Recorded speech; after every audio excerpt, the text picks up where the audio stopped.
What's up guys, it's Jacob here. Today we're going to be doing a quick tutorial on 7-zip file compression for Linux server. Let's go ahead and log in here. Let's see, log in as me, Jacob, the great and powerful. Alright, so we're running Linux Ubuntu 12.04, long-term support. Not that that matters or anything, but so to start, you guys are going to have to start out by downloading the 7-zip library or the package for 7-zip. So to do that, the command is going to go ahead and be, you're just going to go ahead and type in sudo apt get install these. It's going to be p7zip, just like that. So that's all you do, and it's let's see, I didn't spell install right. Alright, so it's about a megabyte in size, 1009 kilobytes. It's very small, and it's a very just quick package to install, so it's no work involved. After you've installed it, it's very easy. So let's just go ahead and hit ls. Let's just see what kind of folders we have here. Now, a lot of these are actually very big folders, except for this one. This folder is relatively small, so I'm going to use this one as an example. The reason being, you actually normally would want to compress very large folders. That's what the compression is for, but it would take too much time to compress for a tutorial, so I'm going to use this. This is just a bunch of little website files for the tutorials I've been making for my website tutorials. I've been storing the files daily on this server and keeping an updated version of them, and I just store archives of all those in there, so that's what that is. So it's a very small file. So to do this, what we're going to go ahead and do is, all you do is 7ZA. This is how you compress and decompress files. You're always going to start with 7ZA. Okay. Now, if you're compressing a file or a folder, you're going to use the A command, or the A whatever. I don't know. It means I forget what it means. I'll probably remember it in a second here, but it just means you're gonna add a file. Oh, it means archive, so it means what file you're gonna add to the archive. So what you're gonna do is you're gonna hit 7ZA, put an A.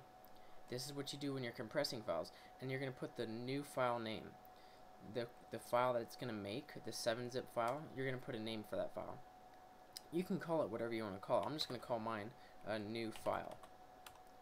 Now, no matter what you call it, though, it is always mandatory. It's very important that you end it in .7z. The file extension must be a .7z file extension. So this is going to be the name of the new file that it creates when it makes the 7-zip file. Alright. Next up, you have to put what it's going to compress. We're going to compress the files directory. So let's just go ahead and quickly go over this one more time. The 7ZA command just means you're using the 7-zip. A means we're going to compress. This is what we're going to compress it into, the new file .7z, and this is what we're compressing. It's the files directory. We go ahead and hit yes, and it just says everything is okay. And now if we go ls, there's a file now called new file.7z. This is pretty much files compressed. Okay. So now to decompress it, let's go ahead and delete our old files directory. So let's just do this real quick. Sudo rm reclusive, so we're going to remove it, the files directory. So now if we go ls, we just have the compressed version of it. There's no longer the files there, so it's just the compressed version of files, and it's called new file.7z. So to decompress it, what you're going to go ahead and do is hit 7ZA. It always starts with 7ZA. Now there's two ways to decompress files.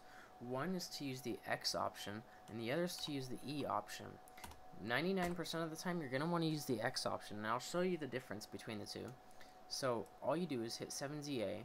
We're going to use the X option real quick, and we're going to hit new file .7zip. This is the one that we're going to decompress. You put 7ZA, X, and then the name of the file you're going to decompress. Enter, and it says everything is okay. It shows all the crap. And then now if we go, let's just go ahead and clear the screen real quick because there's a lot of stuff. And we'll hit ls. And you can see that the files folder is now back there. and everything's in it. So if we go ls files, here's the folders within it, and then ls, you know, files /5, and it shows all the individual files within there. So it decompressed it fully. So let's just go ahead and clear the screen one more time and hit ls. So notice we still have the original zip file and then the decompressed version of that. So that's what the X option does. Now let's check out the E option. First I'm going to go sudo rm-r, and we're going to remove the files folder one more time. So now we just have the decompressed version of it, and if we use the 7Z with the E option and we decompress the new file,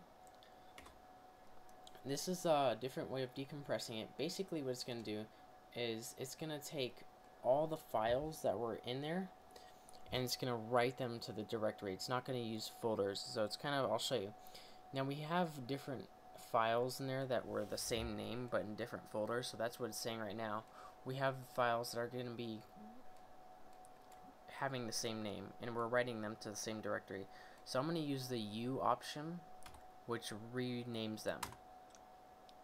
So now if I hit ls, you can see that there's the files folder, there's the two folders that were within the files folder, and these are all the files that were within it. So it just took everything and straight up just threw it into the current directory. So it decompressed everything just straight up flat out. I kind of don't like that. It's not a good way of doing it. It can just throw a ton of files in your directory and you don't want to do it that way normally. So that's why normally to decompress you just use the 7ZAX option. So just to recap really quick, 7ZA is all you do. A, the file name, file name, dot, always has to end in .7zip. Okay, then the file or the folder you're going to compress, you can compress a folder or a file. Okay, you hit that, you do that thing, and then to decompress it, the X or the X option, and then the name of the file. So file name .7zip, and you can do it that way or that way. Just pretend the E doesn't even exist and just use the X option always, because that's pretty much all you're ever going to want to use. That's pretty much it for the 7-zip file compression. It's very, very easy to do, and it's a very, very powerful tool for Linux, and it'll allow you to compress very huge folders into small, simple files and organize things. I hope you guys enjoyed this tutorial and found it useful. If you did, you should definitely give it a thumbs up. I'll be at you guys with more Linux tutorials in the future, so keep an eye on my channel. I hope you guys enjoyed it, and have a good one.